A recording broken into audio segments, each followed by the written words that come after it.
The next show we're going to be talking about is Demi-chan wa Kataritai. Yes. Demi-chan. All right, so this one, right off the bat, I'm going to say this almost kind of reminds me of Rosario Vampire. Because you have a school setting and you have monsters. Now, I think the monsters in this one are a little different than the other one, but not by a whole lot. Because there's a vampire and there's a succubus. But there's also a Doulahan. So anyways, description for this one says, succubus, Doulahan, and vampire, they are known as Ajin or Demis and are slightly different than the average human. They have lived alongside humans for ages under persecution. However, in recent years, they have become accepted as members of society. This manga follows a high school biology teacher who has a great interest in Demis and his interactions with the various Demis in his school, each with their own cute problems. Okay, so, again, right away, I'm like, Rosario Vampire, we're in a school setting, we have monsters, but it almost seems like a mixture between Rosario Vampire and Monster Girl. Because you have the persecution, because they're accepted in society, so people know about them, but there's still like that persecution and that animosity between Demis and humans, I'm sure. So I'm sure there'll be those instances like that happen in Monster Girls where he's out with one of them or something, and they're in public eye or something like that, and someone says something, he has to take action or whatever, but which I mean, it's cool and all. Don't get me wrong, I enjoyed those moments in Monster Girl, but I mean, it looks really cutesy.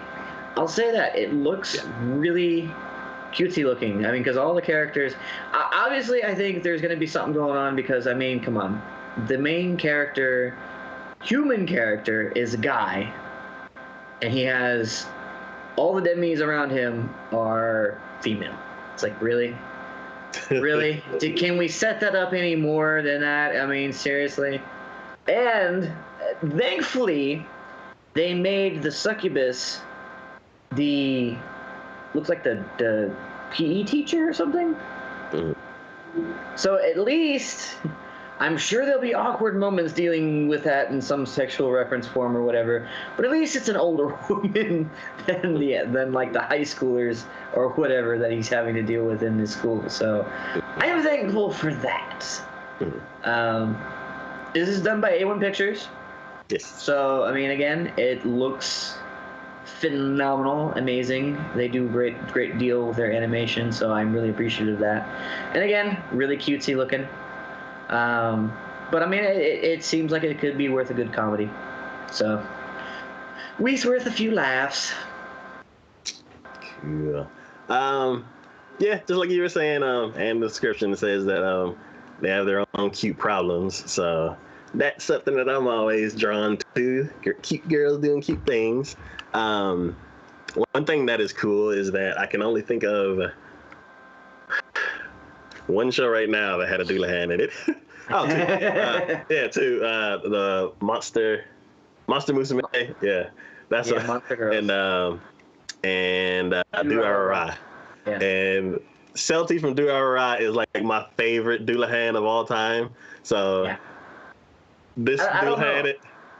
I'm gonna say, I laughed really hard when the whole thing happened with the Doulahan and Monster Girls. I laughed so hard. That part was hilarious. But yes, as far as like overall characterization and everything, yeah, because like I think that Doulahan was only there for like 2 episodes. I really think I appreciated Celty a whole lot more, and I hope this is a trend that starts happening, because that's a monster character that we don't see very often. Yeah, and like Durarara did that character so well that the bar is like set through the roof. Like, I have high hopes for this Doulahan character, but because even though she doesn't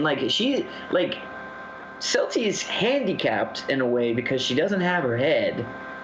But even though she doesn't have her head and she can't like verbally communicate, she does so much with not only the little cell phone she has, but her body language and everything that she portrays in that, and like the whole instance where like the doctor does something like compassionate for her, and she like wraps him up in like the cocoon of and you're like, oh, she's embarrassed. Like, you don't even have to like, nothing has to be said. It's just that cute. You're like, oh, she's so embarrassed right now. She doesn't know what to say or do.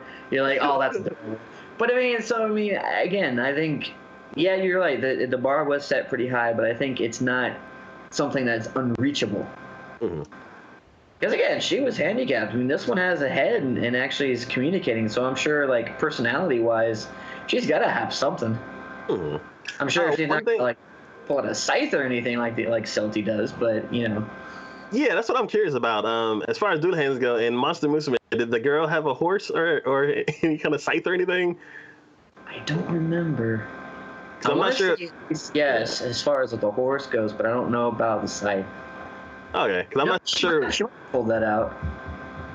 I don't know. It's been so long. It's been so long since I've seen that. It's at least like the monster was like a year or so old. Oh yeah.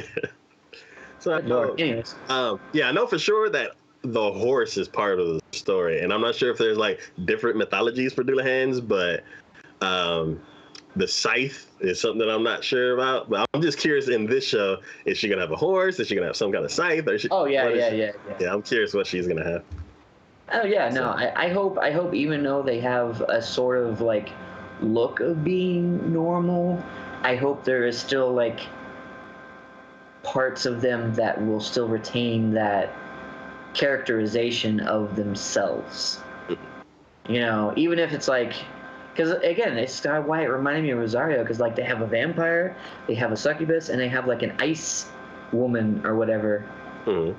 And this one, and I'm hoping like maybe the ice lady will walk around with like snowflake earrings or something, something like that, just to have that little bit of characterization in there to be like, oh hey, that's what they are, that's what they do, or something, because I think that would be cool. But we'll see. Either way, I'm sure it's worth a few laughs. Yeah. I'm really curious to see if they even bring back some of those original characters, or if this is just like a whole new cast, like half a decade later, and everything's completely different. So I'm excited to see the show. They have like in the poster picture, they have what looks like Cerberus, but he looks like a puppy dog. Yeah. And I'm like, come on, you can't do that. That's just wrong.